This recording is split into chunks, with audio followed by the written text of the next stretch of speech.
जानेवारी ज्योतिराव फुलेची जयंती आणि 200 वर्ष पूर्ण व्हायला अजून 1 वर्ष बाकी आहे. आणि 1 वर्षामध्ये महाराष्ट्र शासन असेल किंवा आपला सगळा समाज आपण वर्षभरामध्ये या संदर्भामध्ये कार्यक्रम घेणार आहोत. हाच कार्यक्रम सकाळी कळंबमध्ये आम्ही ग्रामस्थांच्या वतीने त्या ठिकाणी खूप गर्दी होती आणि सुंदर असा कार्यक्रम आम्ही 8 दिवसापूर्वी नियोजन केलं होतं की आपण देखील या महात्म्यांचा आजपर्यंत त्यांची जयंती शाळेतच करत असो, गावात का नाही, जे विचार तुमच्या सर्वांच्या मनामध्ये आला तोच विचार आमच्या मनामध्ये आला आणि खऱ्या अर्थानं आम्ही थोडंसं कॉन्ट्रीब्युशन केलं. अतिशय सुंदर अशी जयंती कळंबमध्ये झाली. आता ज्योतिराव फुले, शाहू आंबेडकर, छत्रपती शिवाजी महाराजांपासून आपल्याला सर्व इतिहास माहिती आहे. महाराजांनी काय केलं, सावित्रीबाई फुले आणि ज्योतिराव फुले या दाम्पत्यांनी काय केलं, शिक्षणाच्या व्यतिरिक्त सुद्धा त्यांनी खूप काय केलेलं आहे.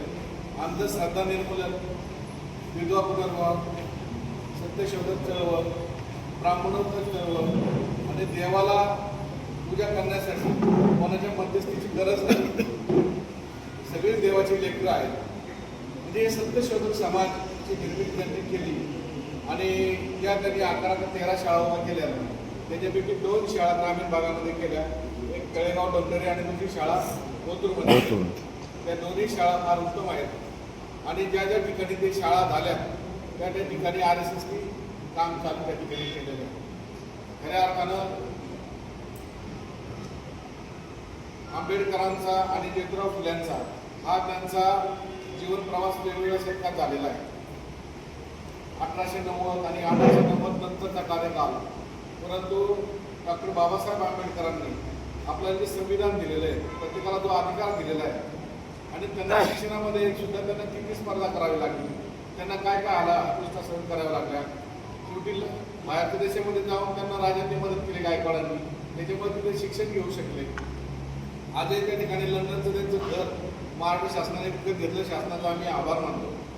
परंतु त्यांनी जी सूचना केलेली आहे, फक्त ओबीसी म्हणजे तुम्ही माळे असं नका करू. ओबीसी म्हणजे 18 पगड जाती आणि खऱ्या अर्थानं मंडल आयोग ज्यावेळेस अंमलात आणला आणि मंडल आयोगाच्या बाबतीमध्ये आपल्या समाजाला अधिकार मिळवण्यासाठी सगळ्यात जास्त योगदान असेल तर बौद्ध समाजाचं आहे.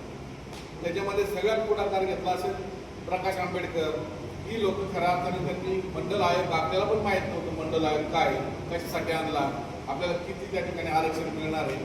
आणि मंडळ आयोग ज्यावेळेला आणला त्यावेळी माळी समाजाला जागरूक करायचं काम त्या समाजाने केलेलं आहे आणि त्याच समाजामुळे आपल्याला जे आरक्षण मंडळ आयोगाचं मिळालं आहे, खऱ्या अर्थानं ब्रिटिश सरकारने जे 90मध्ये जे आरक्षण दिलं त्या आरक्षणाला कारणीभूत खऱ्या अर्थानं आपला आंबेडकर अनुयायी आणि बौद्ध समाज जो आपला आहे त्या समाजामुळे आपल्याला ते आरक्षण मिळालं. आता ते आरक्षण अनेक आता मतप्रवाह या ठिकाणी झालेले आहेत. पहिली गोष्ट आरक्षण टिकवायचं, दुसरी गोष्ट एकत्र यायचं, एकत्र येऊन दिसतं एकत्र येऊन काय करायचं. आपण एकत्र आल्यानंतर आपली ताकद सर्वांना कळेल. खऱ्या अर्थाने ज्यावेळेला डॉक्टर साहेब तुम्ही म्हटले की आम्ही नुसतं अधिक चर्चा केली तर आम्हाला फोन यायला लागले. ज्यावेळेला आपण खऱ्या अर्थानं कामाला सुरुवात करून एकत्र येऊन त्रास होणार आहे आणि ज्यावेळेला आपली ताकद त्यांना कळेल त्यावेळेला ते लोक सुद्धा लापून जातील. असं काही नाही आहे, आपण पुढे जायला पाहिजे. आपण जर त्यांनी मला सांगितलं ST आणि सर्व ओबीसी आणि त्याच्यामध्ये धनगर देखील, हा आकडाच एवढा मोठा आहे आणि हे सगळं एकत्र आल्यानंतर तर समोरच्यांचं काय प्रतिभूत होईल. आपल्याला महात्मा ज्योतिराव फुले आणि आंबेडकरांनी शिकला, संघटित व्हा, एकत्र या, लढा द्या, हा संदेश त्यांनी आपल्याला दिला. आपण ठीक आहे, देर आहे, दुरुस्त आहे, आपण जरी उशिरा आले असतो तरी काय अडचण नाही आहे.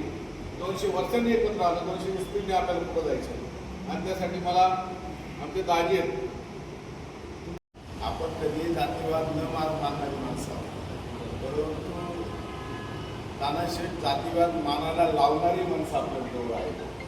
म्हणून आपल्याला सगळ्यांना एकत्र येण्याची गरज आहे आणि एकत्र यासाठी यायचं आहे तर फक्त राजकीय स्वार्थ ठेवून नाही किंवा फक्त एकमेकाच्या तंगड्या उडवण्यासाठी. एकत्र यासाठी यायचे एकमेकाला कसं सहकार्य करता येईल, एकमेकाला कसं पुढं नेण्यासाठी प्रयत्न करता येईल, यासाठी आपल्याला सगळ्यांना एकत्र यायचं. आणि मागच्या वेळी जसं यांनी सांगितलं रविवारीला एक मिटिंग झाली होती आणि त्या मिटिंगनंतर परत काही मिटिंग झालेली नाही. परंतु आपल्याला आपल्या अस्तित्वासाठी आज झगडावं लागते. हे सगळ्यात मोठी आपली शोकंतिका आहे, कारण आपलं अस्तित्व कुठं हरवले आपल्यालाच कळायला तयार नाहीये. आपण तर सगळ्यात मानायला तयार आहोत, तर सगळेच आपल्या हातून आपलं कोणीच नाही अशी झाली परिस्थिती आहे. म्हणजे या सगळ्या गोष्टींचा जर अभ्यास केला तर आपण सर्वजण संघटित राहणं सगळ्यात महत्त्वाची गोष्ट आहे. म्हणून आपल्या सगळ्यांना मी शुभेच्छा देतो यासाठी का सगळ्यांनी संघटित राहावं म्हणून. आणि येणाऱ्या काळामध्ये मी माझ्याच बाजूने जर जास्त बोलायचं म्हटलं ते अविवाहित होईल, परंतु आपल्या या समाजामध्ये जे लोक जी मुलं ही कमी शिक्षणाने झालेली असतील, रोजगारासाठी झटत असतील, मग आपलं एक ओबीसी महामंडळ आहे. ओबीसी महामंडळ कुठं वृत्तपालन ते काहीच कळायला तयार नाही आहे. कारण जर एकत्र यायचं असेल कुठं ना कुठं त्याला उभारी देण्यासाठी आपल्याला काम करावं लागेल. तेव्हा प्रदर्शन आपल्या कुठेतरी मुलं एकत्र येतील, लोक एकत्र येतील. या सगळ्या गोष्टीचा विचार करून सगळ्यांचे विचार एकत्र घेऊन आपण सगळेजण एकत्र राहूयात असं तुम्ही समोर करतो.